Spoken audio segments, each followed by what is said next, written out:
ನಮಸ್ಕಾರ. ದಸರಾ ವಿಶೇಷ ಕಾರ್ಯಕ್ರಮದ 3ನೆಯ ದಿನಕ್ಕೆ ನಿಮಗೆಲ್ಲ ಸ್ವಾಗತ. ಇಂದು ನಾವು ದ್ವಾಪರ ಯುಗ ಪ್ರಮುಖ ಮಹಿಳೆಯರು, ಅವರ ಸಾಧನೆ ಹಾಗೂ ಸಮಾಜಕ್ಕೆ ಅವರ ಕೊಡುಗೆ ಏನಿದೆ ಅನ್ನೋದನ್ನು ಇವತ್ತು ತಿಳ್ಕೊಳ್ಳೋಣ. ಅವರಿಂದ ಯಾವ ಯಾವ ಪಾಠಗಳನ್ನು ನಾವು ಕಲಿಬೋದು, ನಮ್ಮ ಜೀವನದಲ್ಲಿ ಅಳವಡಿಸ್ಕೊಳ್ಬಹುದು ಅನ್ನೋದನ್ನು ತಿಳಿಸ್ಕೊಡೋದಕ್ಕೆ ನಮ್ಮ ಜೊತೆ ಇದ್ದಾರೆ ಶ್ರೀಮತಿ ಸೇತುಲಕ್ಷ್ಮಿ ಶೇಷಾದ್ರಿ. ನಮಸ್ಕಾರ, ಎಲ್ಲರಿಗೂ ನವರಾತ್ರಿ ಶುಭಾಶಯಗಳು. ಹಿಂದಿನ ವಿಚಾರಗಳಲ್ಲಿ ನಾವು ವೇದಕಾಲದ ಮಹಿಳೆಯರ ಬಗ್ಗೆ, ತ್ರೇತಾಯುಗದ ಮಹಿಳೆಯರ ಬಗ್ಗೆ ತಿಳ್ಕೊಂಡು, ಈ ದಿವಸ ನಾವು ದ್ವಾಪರ ಯುಗದ ಮಹಿಳೆಯರು, ಅವರ ಸಾಧನೆಗಳೇನು, ಅವರ ವಿಚಾರಗಳೇನು ಅಂತ ತಿಳ್ಕೊಳ್ಳೋಣ. ದ್ವಾಪರ ಯುಗ ಒಂದು ಅದ್ಭುತವಾದ ಯುಗ. ಏಕೆಂದರೆ ಇಲ್ಲಿ ಈ ಯುಗದಲ್ಲಿ ಮಹಾಭಾರತ ಮತ್ತು ಭಾಗವತ, ಕೃಷ್ಣನ ಲೀಲಾ ವಿನೋದಗಳು, ಕೃಷ್ಣನ ಕಾರ್ಯ ಸಾಧನೆಗಳು ಎಲ್ಲವೂ ನಿರೂಪಿತವಾಗಿವೆ. ಮತ್ತು ಮಹಾಭಾರತದಲ್ಲಂತೂ ಎಲ್ಲರೂ ತಿಳಿದಿರೋ ಹಾಗೆ ದುಷ್ಟಶಕ್ತಿ ಮತ್ತು ಶಿಷ್ಟಶಕ್ತಿಗಳ ನಡುವಿನ ಹೋರಾಟ ಇವೆಲ್ಲವೂ ಕೂಡ ಕಂಡು ಬರುತ್ತೆ. ಕೊನೆಗೆ ಸತ್ಯಮೇವ ಜಯತೆ ಎಂಬಂತೆ ಸತ್ಯಕ್ಕೆ ಜಯ ಇದೆ ಎಂಬ ಸಂದೇಶವನ್ನು ಸಾರುವಂತಹ ಕಥಾನಕ. ಹಾಗಾಗಿಯೇ ರಾಮಾಯಣ ಮತ್ತು ಮಹಾಭಾರತಗಳು ಭಾರತದಲ್ಲಿ ಮಹಾಕಾವ್ಯಗಳೆಂದು ಹೆಸರಾಗಿವೆ.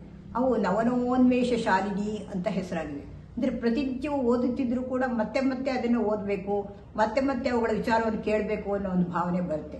ಪ್ರತಿ ಕ್ಷಣವೂ ಕೂಡ ಮಹಾಭಾರತ ಇದು ಹಳಸಲು ಕಥೆ ಆಯಿತು ಅಂತ ಯಾರಿಗೂ ಅನಿಸೋದೇ ಇಲ್ಲ.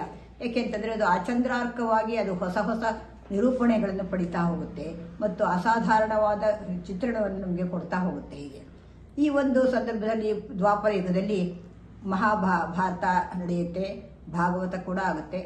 ಈ ಭಾಗವತದಲ್ಲಿ ಕೃಷ್ಣನ ಜನನ ಮುಂತಾಗಿ ಇದೆ. ಇಲ್ಲಿ ಬರುವ ಸ್ತ್ರೀ ಪಾತ್ರಗಳು ಅಂದರೆ ಮೊಟ್ಟ ಮೊದಲನೇದಾಗಿ ಕೃಷ್ಣನ ತಾಯಿ ದೇವಕಿ ಮತ್ತು ಮಹಾಭಾರತದಲ್ಲಿ ಕುಂತಿ. ಹೀಗೆ ಆ ಸ್ತ್ರೀ ಪಾತ್ರಗಳು ಬರ್ತವೆ. ಅಷ್ಟೇ ಅಲ್ಲದೆ ಇನ್ನು ಬೇರೆ ಬೇರೆ ಪಾತ್ರಗಳು ಬರ್ತವೆ, ಬಗ್ಗೆ ಮುಂದೆ ನೋಡೋಣ. ದೇವಕಿ ತನ್ನ ಒಂದು ಸಾಧನೆಗಾಗಿ, ಅಂದರೆ ತನ್ನ ಮಗ ಲೋಕೋದ್ಧಾರ ಮಾಡುವಂಥ ಒಂದು ಅವಳಿಗೆ ಸೂಚನೆ ಸಿಕ್ಕಿರುತ್ತೆ. ಅದಕ್ಕಾಗಿ ಅವಳು ಸೆರೆವಾಸವನ್ನು ಅನುಭವಿಸ್ತಾಳೆ. ಆ ಒಂದು ಕೃಷ್ಣನನ್ನ ಕೊಡುಗೆಯಾಗಿ ಕೊಡ್ತಾಳೆ.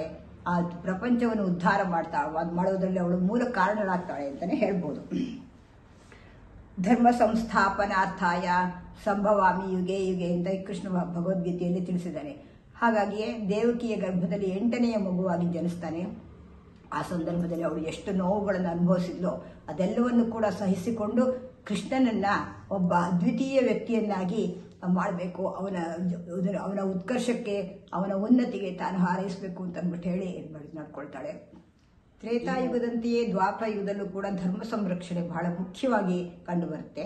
ಈ ಧರ್ಮ ಸಂರಕ್ಷಣೆಯಲ್ಲಿ ಶ್ರೀಕೃಷ್ಣ ನಾಯಕನಾದರೆ ಅವರಿಗೆ ಬೆಂಗಾವಲಾಗಿ ಅನೇಕ ಸ್ತ್ರೀಯರು ನಮಗೆ ಕಂಡು ಬರ್ತಾರೆ. ಅವರು ನಂದಗೋಕುಲದಲ್ಲಿ ಯಶೋದೆ ಆಗಿರ್ಬೋದು, ರಾಧೆ, ಎಲ್ಲರೂ ಕೂಡ ಶ್ರೀಕೃಷ್ಣನ ಬೆಂಗಾವಲಾಗಿ ನಿಲ್ಲುತ್ತಾರೆ. ಧರ್ಮ ರಕ್ಷಣೆಯೇ ಅವರ ಪ್ರಮುಖ ಗುರಿಯಾಗಿರುತ್ತೆ.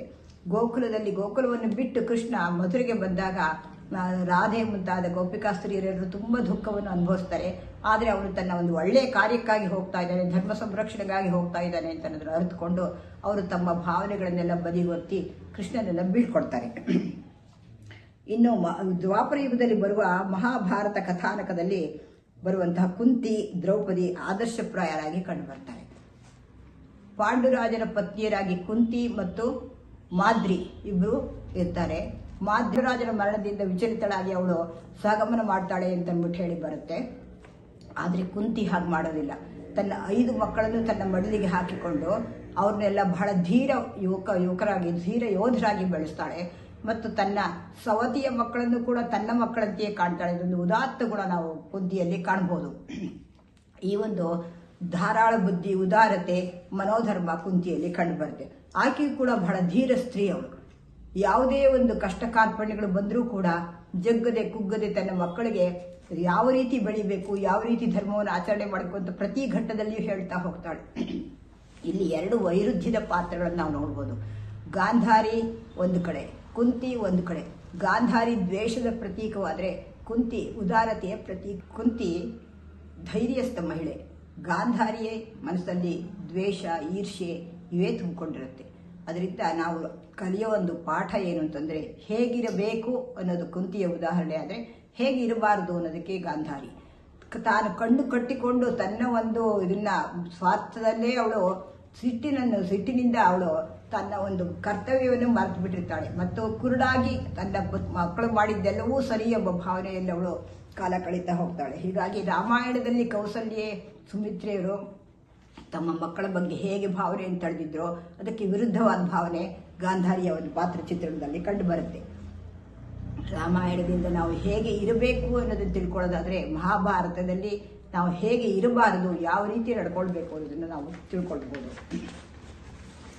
ಇನ್ನು ದ್ರೌಪದಿಯಂತೂ ಧೀರ ಮಹಿಳೆ, ಯಾವುದಕ್ಕೂ ಅಂಜುವವಳಲ್ಲ ಅವಳು. ಧೈರ್ಯಸ್ಥಳಾಗಿ ಎಲ್ಲ ಸನ್ನಿವೇಶಗಳನ್ನು ಕೂಡ ಧೈರ್ಯದಿಂದ ಎದುರಿಸ್ತಾಳೆ. ಪಂಪ ಭಾರತದಲ್ಲಿ ಬರುವ ಒಂದು ದ್ರೌಪದಿಯ ಚಿತ್ರಣ ಬಹಳ ಅದ್ಭುತವಾಗಿದೆ ನೋಡಿ. ಯುದ್ಧ ಎಲ್ಲ ಮುಗಿದು ದ್ರೌಪದಿಯ ಒಂದು ದುಶ್ಯಾಸನನ ಬಗ್ಗೆ ಇದ್ದಂತಹ ಅವಳ ಪ್ರತಿಜ್ಞೆ, ಭೀಮನ ಪ್ರತಿಜ್ಞೆ ಎಲ್ಲ ಮುಗಿದಿರುತ್ತೆ.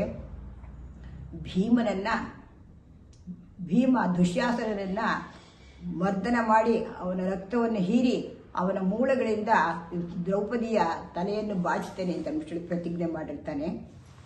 ದ್ರೌಪದಿಯನ್ನ ರಣರಂಗಕ್ಕೆ ಕರ್ಕೊಂಡ್ಬರ್ತಾಳೆ. ಅವಳು ಸ್ವಲ್ಪವೂ ಅಂಜದೆ ಅಳುಕದೆ ಧೈರ್ಯಸ್ಥಳಾಗಿ ರಣರಂಗಕ್ಕೆ ಬರ್ತಾಳೆ. ಆಗ ಅವಳ ದ್ರೌಪದಿಯ ಕೂದಲನ್ನ ಭೀಮ ಕೈಯಲ್ಲಿ ಹಿಡಿದು ಹೇಳ್ತಾನೆ, ಇದರೊಳ್ ಶ್ವೇತಾತ ಪತ್ರ ಸ್ಥಗಿತ ದಶ ದಿಶಾ ಮಂಡಲಂ ಪುದಿದಳ್ಕಾಡಿತ್ತು ಅಡಂಗಿತ್ತಿದಿರೊಳೆ ಕುರು ರಾಜಾನ್ವಯಂ ಮತ್ಸಾವೇಕ್ಷಣೆ ಪೇಳ್ ಸಾಮಾನ್യമೇ ಬಗೆ ಭವತ್ ಕೇಶಪಾಶ ಪ್ರಪಂಚಂ ಅಂತ ಹೇಳ್ತಾರೆ. ಇದು ಪಂಪ ಭಾರತದ ಒಂದು ಪದ್ಯ. ಇದು ಈ ಕೇಶ ಬರೀ ಕೇಶವಲ್ಲ, ಇದು ದ್ರೌಪದಿಯ ಸಿರಿಮುಡಿ. ಈ ಸಿರಿಮುಡಿ ಏನ್ ಮಾಡಿದೆ ಅಂದ್ರೆ ಈ ಕೇಶ ಪಾಶವಾಗಿ ಇಡೀ ಕುರುರಾಜರ ವಂಶವನ್ನ ಸೆಳೆದು ಅದರ ನಾಶಕ್ಕೆ ಒಡ್ಬಿಟ್ಟಿದೆ. ಅದು ಅಂಥ ಒಂದು ಸಿರಿಮುಡಿ ಇದು ಅಂತಂದ್ಬಿಟ್ಟು ಹೇಳ್ತಾರೆ, ವರ್ಣನೆಯನ್ನು ಬಂದಿದೆ. ಇನ್ನು ಅನೇಕ ಪಾತ್ರಗಳು ಬರುತ್ತೆ. ಅವುಗಳಲ್ಲಿ ಪ್ರಧಾನವಾದದ್ದು ಚಿತ್ರಾಂಗದೆಯ ಪಾತ್ರ. ಚಿತ್ರಾಂಗದ ಕೂಡ ಒಬ್ಬ ವೀರ ಯೋಧ ಮಹಿಳೆ, ಸ್ತ್ರೀ ಪ್ರಧಾನ ರಾಜ್ಯದ ರಾಜಕುಮಾರಿ. ತೀರ್ಥಯಾತ್ರೆಗಾಗಿ ಬಂದಂಥ ಅರ್ಜುನನಿಗೆ ಮನಸೋತು ಅವನನ್ನು ವಿವಾಹವಾಗ್ತಾಳೆ. ಮಗನನ್ನು ಪಡೆದು ತಂದೆಯ ಅನುಪಸ್ಥಿತಿಯಲ್ಲಿ ತಾನೇ ತಂದೆ ತಾಯಿ ಗುರುವಾಗಿ ಮಗನನ್ನು ಸಕಲ ವಿದ್ಯಾ ಪಾರಂಗತನನ್ನಾಗಿ ಮಾಡಿ ಬೆಳೆಸ್ತಾಳೆ. ಅವಳ ಒಂದು ಇಚ್ಛಾಶಕ್ತಿ, ಆತ್ಮಶಕ್ತಿ ಹೇಗಿತ್ತು ಅಂತಂದರೆ, ತಂದೆ ಇಲ್ಲ, ನಾನು ಏನು ಮಾಡಬೇಕು ಅಂತ ಒಂದು ಯೋಚನೆ ಅವಳು ಯಾವಾಗಲೂ ಮಾಡಲಿಲ್ಲ. ನನಗೆ ಮಗ ಬಂದಿದ್ದಾನೆ, ಮಗನನ್ನು ವೀರ ಯೋಧನನ್ನಾಗಿ ಮಾಡಬೇಕು, ಅವನಿಗನ್ನ ಧರ್ಮ ಸಂರಕ್ಷಣೆಯಲ್ಲಿ ತೊಡಗಿಸ್ಬೇಕು ಅಂತ ಅವಳ ಒಂದು ಉದ್ದೇಶ ಆಗಿರುತ್ತೆ. ಯೋಧಳು ಸಹ ಅವಳು ರಾಜ್ಯವನ್ನು ತನ್ನ ಕೈಯಲ್ಲಿ ಹಿಡಿದು ಅತ್ಯಂತ ಸಮರ್ಥವಾಗಿ ನಡೆಸಿದಾಳು. ಅವಳು ತನ್ನ ಮಗನನ್ನ ತಾನೇ ಗುರುವಾಗಿ, ತಂದೆಯಾಗಿ, ತಾಯಿಯಾಗಿ ಒಬ್ಬ ವೀರ ಯೋಧನನ್ನಾಗಿ ಮಾಡಿದಂತಹ ಒಂದು ಶ್ರೇಷ್ಠತೆ ಚಿತ್ರಾಂಗದಿಗೆ ಸಲ್ಲುತ್ತೆ. ಅಶ್ವಮೇಧದ ಕಾಲದಲ್ಲಿ ಅರ್ಜುನ ಬಂದಾಗ ಅವನು ತನ್ನ ಮಗನೊಂದು ಗುರುತಿಸಲಾರದೆ ತಿರಸ್ಕರಿಸಿದಾಗ ಬಬ್ರುವಾಹನ ಅವನ ಮೇಲೆ ಯುದ್ಧಕ್ಕೆ ನಿಲ್ತಾನೆ. ಆಗ ತನ್ನ ವಿಜಯವನ್ನು ಸಾಧಿಸ್ತಾನೆ. ನಂತರ ಎಲ್ಲವೂ ಸುಖಾಂತವಾಗುತ್ತದೆ. ಮಹಾಭಾರತ ಯುದ್ಧದಲ್ಲಿಯೂ ತಾಯಿ ಅವನನ್ನು ಪಾಂಡವರ ಪರವಾಗಿ ಯುದ್ಧ ಮಾಡೋದಕ್ಕೆ ಕಳಿಸ್ಕೊಡ್ತಾಳೆ. ಯಾಕೆಂದ್ರೆ ದೇಶ ರಕ್ಷಣೆ, ಧರ್ಮ ರಕ್ಷಣೆ ಬಹಳ ಮುಖ್ಯ ಅನ್ನೋದು ಅವತ್ತಿನ ದಿನದ ಒಂದು ವಿಶೇಷವಾದ ಸಂದೇಶ ಆಗಿತ್ತು. ಯಾವ ಸುಖಭೋಗಗಳನ್ನು ವಿವಾಹ ಮಗನನ್ನು ಉಡುಗೊರೆಯಾಗಿ ನೀಡಿತೇ ವಿನಃ ಯಾವ ಸುಖಭೋಗಗಳನ್ನು ಅವಳಿಗೆ ನೀಡಲಿಲ್ಲ. ಆದರೂ ಕೂಡ ಅವಳು ಜಗ್ಗದೆ ಕುಗ್ಗದೆ ಒಂದು ಸ್ತ್ರೀ ಶಕ್ತಿ ಬಲವಾಗಿ ನಿಂತು ತನ್ನ ಆತ್ಮಬಲದಿಂದ, ಆತ್ಮಶಕ್ತಿಯಿಂದ ಮಗನನ್ನು ಬೆಳೆಸಿ ಮಹಾಭಾರತದಲ್ಲಿ ಒಂದು ಉತ್ತಮವಾದ ಪಾತ್ರವನ್ನು ನಿರ್ವಹಿಸ್ತಾಳೆ.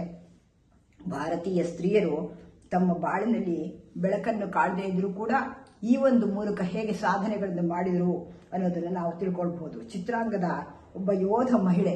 ರವೀಂದ್ರನಾಥ್ ಠಾಗೂರರು ಚಿತ್ರಾಂಗದೆಯ ಪಾತ್ರಕ್ಕೆ ವಿಶೇಷವಾಗಿ ಗಮನ ಕೊಟ್ಟು ಚಿತ್ರಾಂಗದ ಅನ್ನೋ ಒಂದು ಮಹಾಕಾವ್ಯವನ್ನು ಬರೆದಿದ್ದಾರೆ. ಅದನ್ನು ಓದಿದಾಗ ವಿಶೇಷವಾದ ಗುಣಗಳೇನು ಅಂತ ನಮಗೆ ತಿಳಿದು ಬರುತ್ತೆ. ಪಾಂಡವರ ಅಜ್ಞಾತವಾಸದ ಸಂದರ್ಭದಲ್ಲಿ ಅವರೆಲ್ಲ ಏಕಚಕ್ರ ನಗರಕ್ಕೆ ಬರ್ತಾರೆ. ಬ್ರಾಹ್ಮಣ ವೇಷಧಾರಿಗಳಾಗಿ ಇರ್ತಾರೆ. ಆ ಸಂದರ್ಭದಲ್ಲಿ ಪಕ್ಕದ ಮನೆಯಿಂದ ದುಃಖ ಪಡುವ ಧ್ವನಿಗಳು ಕೇಳಿ ಬರುತ್ತೆ. ಕುಂತಿ ಹೋಗಿ, ಅವಳು ಅಷ್ಟೇ ಆದರೂ ಕೂಡ ಪರರ ದುಃಖಕ್ಕೆ ಮರುಗುವ ಸ್ವಭಾವದವಳು ಅನ್ನೋದ್ರಿಂದ ಗೊತ್ತಾಗುತ್ತೆ. ಹೋಗಿ ವಿಚಾರಿಸ್ಕೊಳ್ತಾಳೆ. ಆಗ ಅವಳಿಗೆ ತಿಳಿದು ಬಂದಂಥ ವಿಷಯ ಏನಂದ್ರೆ, ಆ ನಗರದಲ್ಲಿ ಒಬ್ಬ ಬಕಾಸುರನೆಂಬ ರಾಕ್ಷಸ ಎಲ್ಲರನ್ನೂ ಕೂಡ ಹಿಂಸೆ ಪಡಿಸ್ತಾ ಇದ್ದು ಕೊನೆಗೆ ಅವನಲ್ಲಿ ಒಂದು ಒಪ್ಪಂದವನ್ನು ಮಾಡ್ಕೊಂಡಿರ್ತಾರೆ. ಆ ಒಪ್ಪಂದ ಏನು ಅಂತಂದ್ರೆ, ಪ್ರತಿ ದಿವಸ ಒಂದು ಬಂಡಿ ಆಹಾರ ಪದಾರ್ಥಗಳನ್ನ ಒಬ್ಬ ಮನುಷ್ಯನೊಂದಿಗೆ ಕಳಿಸ್ಕೊಡುವಂತಹದ್ದು. ಆ ಕಳಿಸ್ಕೊಟ್ಟ ಮನುಷ್ಯರು ಸಹಿತ ಆ ಬಡ್ಡಿ ಆಹಾರವನ್ನು ತಿಂದುಬಿಡ್ತಾನೆ ಅಂತ ಅಂದ್ಬಿಟ್ಟು ಅಂತ. ಇಂಥ ಸಂದರ್ಭ ಹೀಗೆ ಪಕ್ಕದ ಮನೆಯ ಬ್ರಾಹ್ಮಣನ ಪುತ್ರನಿಗೆ ಅವರಿಗೆ ಸರ್ದಿ ಬಂದಿರುತ್ತೆ. ವಿಷಯಗಳನ್ನು ತಿಳಿದ ಕುಂತಿ ಅವರಿಗೆ ಧೈರ್ಯ ತುಂಬುತ್ತಾಳೆ. ನೀನೇನು ಯೋಚನೆ ಮಾಡಬೇಡಿ, ನೀವು ಆಹಾರ ಪದಾರ್ಥಗಳನ್ನ ತಯಾರಿಸಿ ಸಿದ್ಧಪಡಿಸಿ ನಾನು ನನ್ನ ಮಗನನ್ನು ಕಳಿಸ್ಕೊಡ್ತೇನೆ ಅಂತ ಅಂದ್ಬಿಟ್ಟು ಅಂತ. ಅಂದ್ರೆ ಅವಳಿಗೆ ಅಷ್ಟು ವಿಶ್ವಾಸ ಇತ್ತು, ಭೀಮ ಅದನ್ನು ನಿಭಾಯಿಸಬಲ್ಲ ಅಂತ ಅಂದ್ಬಿಟ್ಟು ಅಂತ.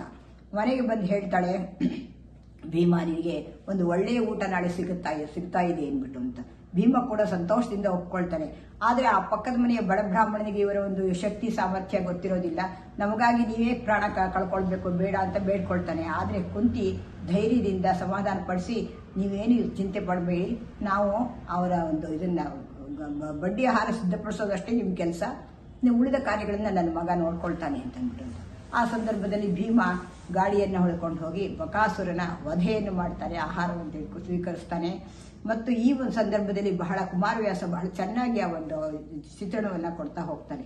ಹೀಗೆ ಕುಂತಿ ತನ್ನ ಮಕ್ಕಳನ್ನು ಸಾಕಿದ್ದಷ್ಟೇ ಅಲ್ಲ, ಧೀರರನ್ನಾಗಿ ಮಾಡಿದ್ದಷ್ಟೇ ಅಲ್ಲ, ಪಕ್ಕದ ಮನೆಯ ನೆರೆಹೊರೆಯವರ ದುಃಖಕ್ಕೂ ಕೂಡ ಸಮಸ್ಯೆ ಪರಿಹಾರ ಮಾಡೋದಕ್ಕೆ ನಿಂತಿರ್ತಾಳೆ ಅಂತ ಅನ್ನುವಾಗ ಒಂದು ಸ್ತ್ರೀ ಶಕ್ತಿಯ ಒಂದು ವಿಶೇಷವಾದ ಮುಖದ ಪರಿಚಯ ನಮಗಾಗುತ್ತೆ. ಹೀಗೆ ಅನೇಕ ಪಾತ್ರಗಳು ತೆರೆಮರೆಯಲ್ಲಿ ಎಷ್ಟೋ ಇವೆ, ಆದರೆ ಕೆಲವು ಪಾತ್ರಗಳನ್ನು ಮಾತ್ರ ನಾವು ಸಮಯದ ಅವಧಿಯಲ್ಲಿ ತೆಗೆದುಕೊಂಡಿದ್ದೇವೆ.